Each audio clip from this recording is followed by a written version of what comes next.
In this video, we'll be looking at our next unit, 0.3, graphing scenarios. So let's read our instructions first. So we're going to underline the independent quantity and circle the dependent quantity for the scenarios. Then estimate the graph of the relation for each scenario. Sketch the graph for each scenario and label the x-axis. List the characteristics of each graph. So for number 1, we have the height of the softball and the number of seconds since Sue threw the ball to Gloria. Gloria is standing 11 feet from Sue, and Sue and Gloria are both 5 feet tall. Okay, so they're standing 11 feet from each other, so we can say, well, here's Sue. And then 11 feet from Sue is Gloria. And they're going to throw a softball. So they're 5 feet tall.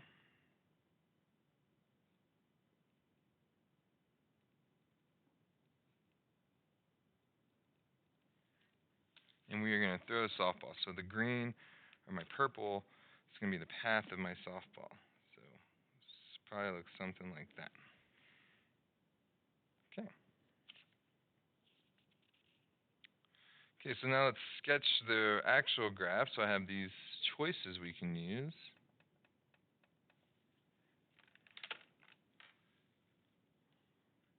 See if we can pick the right one. So I got that one. We've got that one. And we've got this one. So of these three, which one do we think is the correct one? We're throwing a softball between two people who are 5 feet tall. I would say the first one. So now let's sketch this graph just like we see it into our box.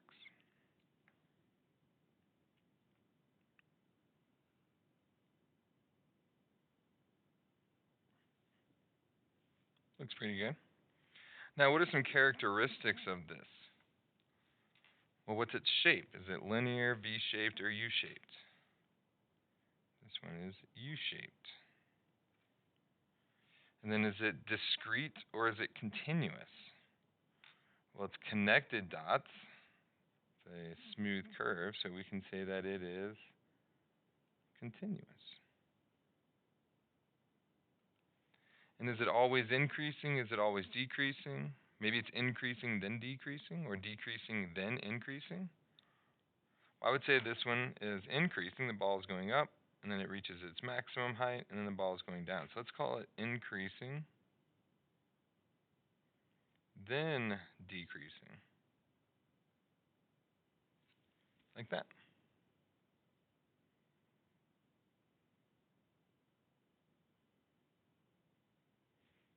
Okay, let's look at number 2. The number of the day and the amount of money Jose has at the end of that day.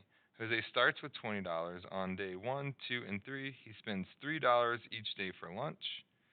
Then on day 4, 5, 6, and 7, he brings his lunch and does not spend any money. And then on day 8 and 9, Jose spends $5 each day on lunch. So let's see, starting with $20, and then he's spending $3 each day, so his money is going down. And then for 4, 5, 6, and 7, his lunch, he does not spend any money. So if he's not spending any money, then his money would stay the same, so we'll flatten out. And then he's spending $5, so he's spending money even faster, so it's even steeper than before. So like that. Looks pretty good. Let's look at some possible curves this could be.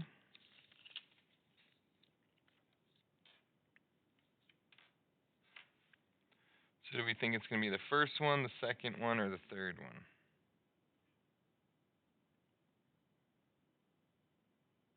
I feel like it's going to be mostly the second one. That looks similar to our estimation. But this one has dots and ours has a line. Hmm. Okay, I think I see it. It's because each day he spends $3. So he's not continuously spending $3. He had $20 and then he spent the $3, so his money just goes down instantly. So it's not like he's spending a penny at a time. He just spends all three at once, then all three, then all three, and then it stays the same, and then he spends $5 and $5. So that's why it kind of jumps around. So that makes sense. So let's graph this one. We're graphing this one right here.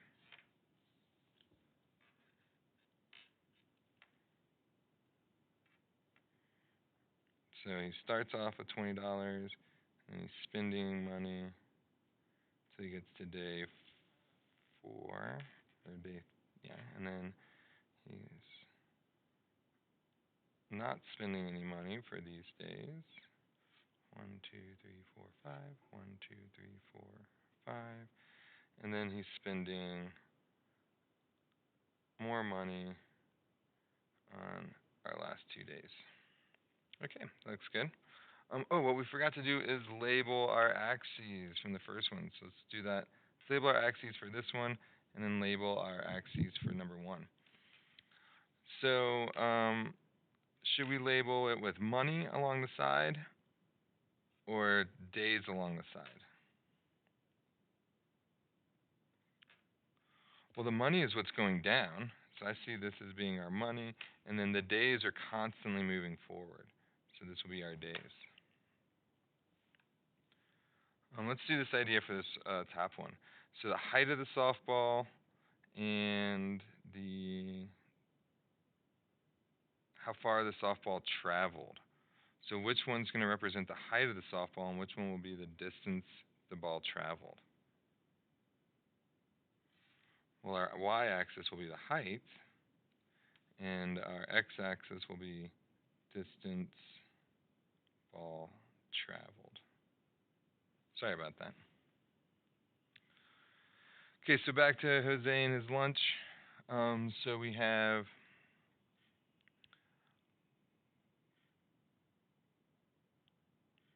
our graph plotted. So now we just need to name some characteristics. So this looks very linear. We just have a bunch of straight lines. Our data, is it continuous? Is it connected? Or is it discrete? Are they individual points? Well, they're individual points, so that's going to be discrete.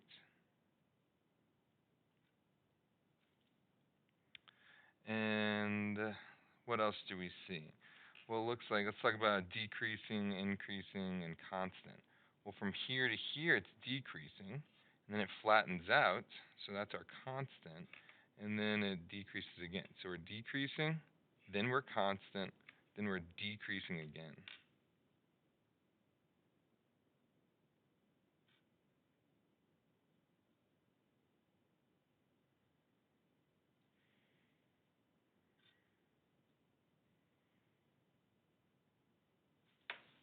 Like that.